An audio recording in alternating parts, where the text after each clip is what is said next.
Saya akan menjelaskan tentang diagenesis batuan sedimen ini dengan bahasa seawam mungkin agar teman-teman yang menonton itu dapat bisa mengerti dengan sepenuhnya diagenesis batuan sedimen ini. Diagenesis adalah proses di mana batuan sedimen diubah setelah diendapkan, tetapi sebelum terkubur dan mengalami litifikasi.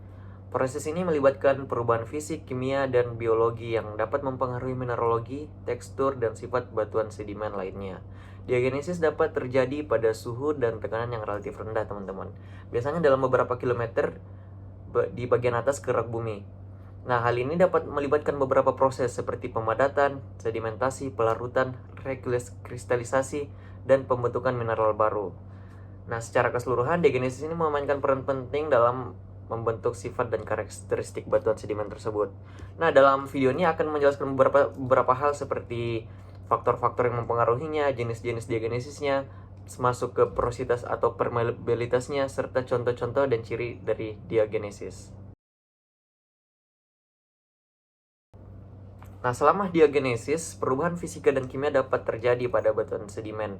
Perubahan fisika yang meliputi pemadatan dan sedimentasi, sedangkan perubahan kimia meliputi pelarutan, pengendapan, dan penggantian. Pemadatan terjadi ketika lapisan sedimen terkubur di bawah lapisan tambahan, sehingga mengakibatkan berkurangnya ruang pori antar batuan sedimen tersebut. Pengurangan ruang pori ini menyebabkan butiran sedimen berkumpul lebih rapat, sehingga menyebabkan peningkatan kepadatan dan kekuatan batuan, teman-teman. Nah, sementasi terjadi akibat mineral seperti kuarsa atau kalsit mengendap dari cairan yang meresap melalui sedimen, mengisi ruang pori yang tersisa dan mengikat butiran sedimen menjadi satu.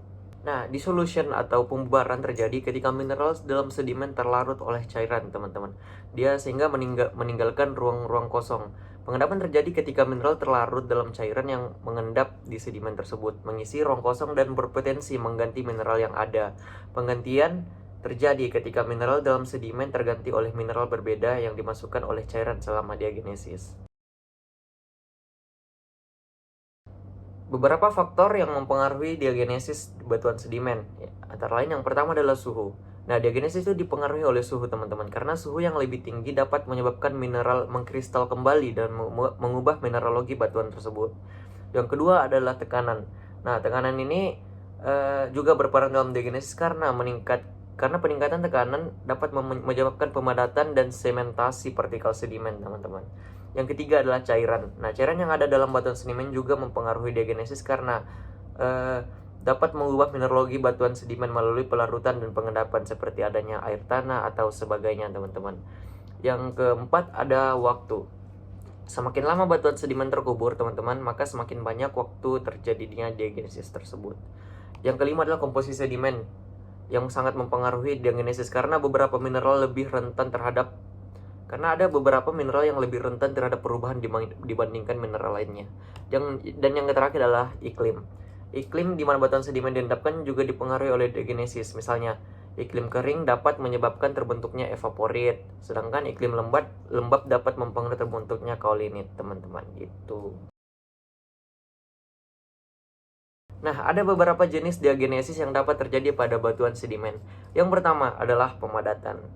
Saat sedimen terkubur, berat lapisan di atasnya menyebabkan butiran menjadi terkompresi dan berdekatan, sehingga mengurangi volume ruang pori di antara butiran tersebut, teman-teman. Yang kedua adalah sementasi. Ketika ruang pori berkurang, cairan kayu mineral dapat mengalir melalui batuan, menyimpan mineral yang mengikat butiran menjadi satu. Semen yang umum termasuk mineral kalsit, kuarsa, dan tanah liat, teman-teman. Yang ketiga ada rekristalisasi.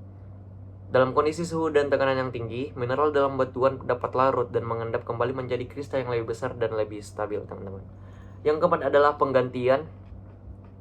Dalam beberapa kasus, mineral dalam sedimen asli digantikan oleh mineral baru. Misalnya cangkang argonit dapat larut dalam yang digantikan oleh kalsit, teman-teman. Yang kelima adalah pembubaran atau dissolution, yang beberapa mineral mungkin larut selama diagenesis meninggalkan pori-pori atau noda. Dan yang terakhir adalah proses organik. Aktivitas bakteri dapat menghasilkan metana yang dapat menyebabkan mineral karbonat itu mengendap, teman-teman. Nah, jenis dan luasnya diagenesis yang terjadi pada batuan sedimen tergantung pada berbagai faktor, termasuk komposisi atau yang tadi yang sudah kita jelaskan sebelumnya, teman-teman. Nah, diagenesis dapat berdampak signifikan terhadap porositas dan permeabilitas batuan sedimen. Pemadatan, sementasi, dan replacement semuanya dapat menyebabkan penurunan porositas dan permeabilitas. Sedangkan rekristallisasi dan beberapa bentuk sementasi sebenarnya dapat meningkatkan porositas dan permeabilitas, teman-teman. Pemadatan terjadi ketika sedimen terkubur dan berat sedimen di atasnya menyebabkan butiran sedimen menjadi lebih rapat. Hal ini mengurangi ruang pori di dalam batuan, menurunkan porositas dan permeabilitasnya. Nah, sedangkan sementasi terjadi ketika mineral mengendap dan cairan yang mengisi ruang pori di antara butiran sedimen. Mineral penyemen ini dapat mengisi ruang pori sepenuhnya, sehingga mengurangi porositas dan permeabilitas batuan tersebut, teman-teman. Replacement terjadi ketika mineral dalam batuan tergantikan oleh mineral lain. Nah, proses ini juga dapat mengurangi porositas dan permeabilitas karena mineral baru mungkin tidak memiliki struktur pori yang sama dengan mineral aslinya. Sedangkan rekristalisasi terjadi ketika mineral yang ada di dalam batuan itu dilarutkan dan diendapkan kembali menjadi kristal yang lebih besar dan berdimensi lebih sama. Proses ini dapat meningkatkan porositas dan permeabilitas jika kristal baru itu tidak mengisi ruang pori atau jika ruang pori tersebut baru tercipta selama proses rekristalisasinya, teman-teman. Ada beberapa ciri diagenetik yang dapat digunakan untuk menafsirkan sejarah pengendapan dan diagenetik batuan sedimen. Kita mulai dari yang pertama, yaitu sementasi tadi.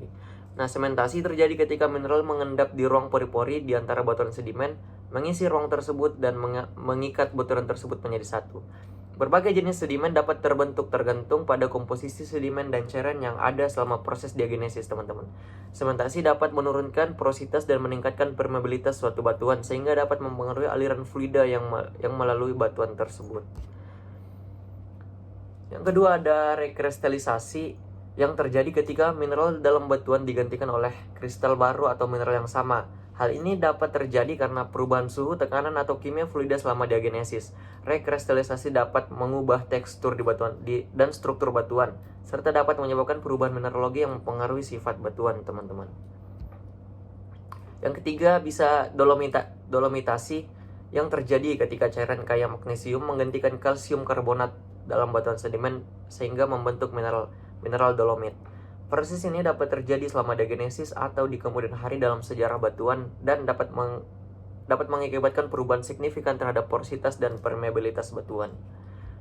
Yang keempat ada replacement yang terjadi karena suatu mineral itu digantikan oleh mineral lain.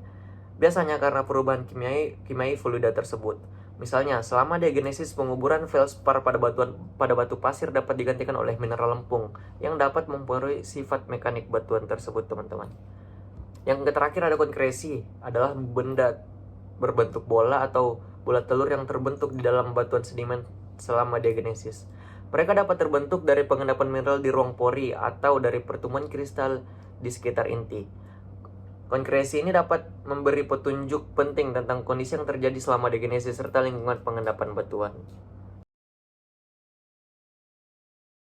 Nah, itu beberapa penjelasan tentang diagenesis. Semoga dengan adanya video ini teman-teman dapat mengerti dan semoga bermanfaat. Saya Tegar Hermawan, terima kasih. The chemical and physical changes that occur during and after the burial of a body of sediment is called diagenesis. Sediment is deposited in basins or low-lying areas that are typically near sea level. As successive layers of sediment stack up, their weight acts to compact the underlying sediment. In a typical mud, there can be more than 60% pore space. That is to say, 60% of the volume of this mud is empty space. In sediment that is buried in a basin, the pore space will almost exclusively be filled with groundwater, which becomes important later. The deeper a sediment is buried, the more it will compact, with a 50% reduction in porosity occurring by a depth of about 2,000 meters. The chemical changes that occur during diagenesis generally involve either precipitating or dissolving minerals with groundwater. The most important chemical change during diagenesis is cementation, which involves the precipitation of minerals into the pore space of a body of sediment, transforming it into a rock. The most common cement-forming minerals are quartz and calcite.